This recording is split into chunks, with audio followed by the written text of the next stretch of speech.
মসজিদের সামনে দাঁড়িয়ে কথা দিয়েছিলেন এই মেয়েকে বিয়ে করবে, এখন 5 দিন হোটেলে থাকার পর বিয়ে করবে না এই ছেলে। আসলে আপু, আপনাকে বিয়ের আগেই 5 দিন হোটেলে কেন রাখলো উনি? ওনার সাথে আমি 5 দিন হোটেলে ছিলাম। ওনার ইচ্ছা মতো আমাকে ব্যবহার করছে। এখন সে বলতেছে যে আমাকে বিয়ে করবে না। কেন আমাকে বিয়ে করবে না আপনারে বলেন। আচ্ছা ভাই, এই যে ওই মেয়েটাকে 5 দিন হোটেলে রাখলেন, এখন কেন বিয়ে করতে চাচ্ছেন না? ভাই বিয়ে করতে চাচ্ছি না এটা বললে ভুল হবে। আমি তো বিয়ে করতে চাচ্ছি ভাই। দেখেন, এটা হচ্ছে হোটেল। এই জায়গায় সবাই ফুর্তি করতে আসে, কেউ বিয়ে করতে আসে না। যেহেতু আল্লাহর ঘরের সামনে দাঁড়িয়ে আমি কথা দিয়েছিলাম যে আমি তারে বিয়ে করব, সুতরাং ভাই এখান থেকে যেহেতু আপনারা আইছেন, এখান থেকে বের করার ব্যবস্থা করেন। আমি তারে বিয়ে করবো ভাই, কিন্তু আমি এই জায়গায় বিয়ে করবো না ভাই। এই পরিবেশে বিয়ে করার মতো না।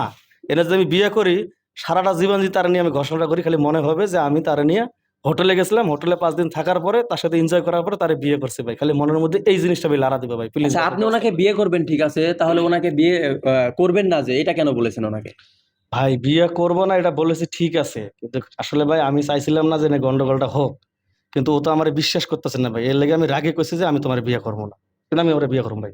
আচ্ছা ভাই, এই যে উনি এই মেয়েটাকে 5 দিন হোটেলে রাখলো, মসজিদে সামনে দাঁড়িয়ে কথা দিয়েছিল তাকে বিয়ে করবে, এখন উনি 5 দিন হোটেলে থাকার পরে বিয়ে করবে না, এই বিষয়ে আপনি কি বলতে চাচ্ছেন? স্যার আমি কি কমু, আমি এত কিছু জানি না এগুলোর মধ্যে কি আছে না আছে। আমি মনে করেন যে এই হোটেলের দেখাশোনার দায়িত্ব করি, মানে ঝাড়ু মামসা দেই, কথা বুঝছেন।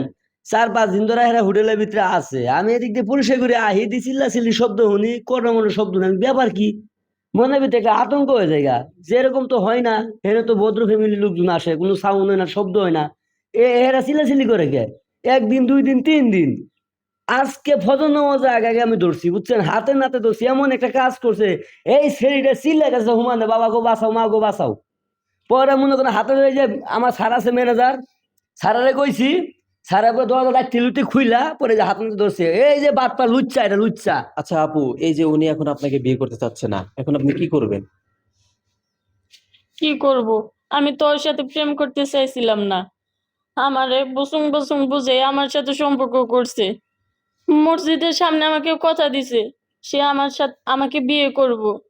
তার জন্যই তো আমি ওনার সাথে এই হোটেলে আইছি। এখন সে বলতেছে যে আমাকে বিয়ে করব না। আচ্ছা, আমি আমি যতটুকু জানি আপনি ম্যানেজার। আসলে এই যে আপনার হোটেলে এই ছেলে ওই মেয়েকে নিয়ে এসে 5 দিন থাকার পরে এখন সে বিয়ে করবে না, এই এই বিষয়ে আপনি কতটুকু জানেন? আসলে আমার কাছে আমি রিয়ালিটি অনুযায়ী তাদের এনআইডি কার্ড নিয়ে হাজবেন্ড ওয়াইফ হিসাবে রুম দিছি।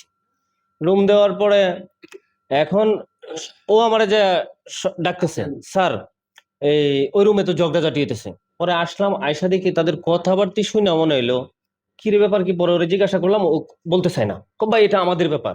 পরে মেয়েটারে জিজ্ঞাসা করলাম, তারপর মেয়েটা বলতেছে কি যে ভাই এই ব্যাপার আমারে মসজিদের সামনে দাঁড়ায় কথা দিছে বিয়া করব।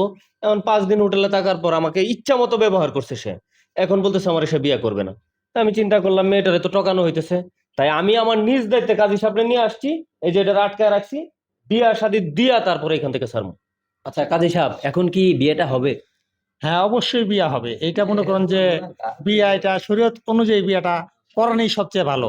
ম্যানেজার সাহেব আমাকে আনছে, বিয়াটা সবাই মিলে আপনারা থাইকা বিয়েটা করাইয়া দেন। আমার কাজই করানো আর ছাড়ানো। হ্যাঁ, এটা ভালো কাজ, আপনারা সবাই থাইকা বিয়েটা করাইয়া দেন, এতে ভালো হবে। আচ্ছা, এই আপনি মূলত কি এই হোটেলেরই লোক নাকি অন্য কেউ? না, আমি হচ্ছে ওর বান্ধবী। তো আমিও এই বিষয়টা আগে থেকেই পুরোটা বিষয়ে জানতাম। আমি ওকে অনেক বুঝিয়েছি যে দেখ বান্ধবী, এগুলা করিস না। আর এখনকার যেই যুগ, এখনকার যুগে ছেলেরা ভালো হয় না। আমি ওকে অনেক বুঝিয়েছি, অনেকবার বুঝিয়েছি, বাট ওই বুঝেনি।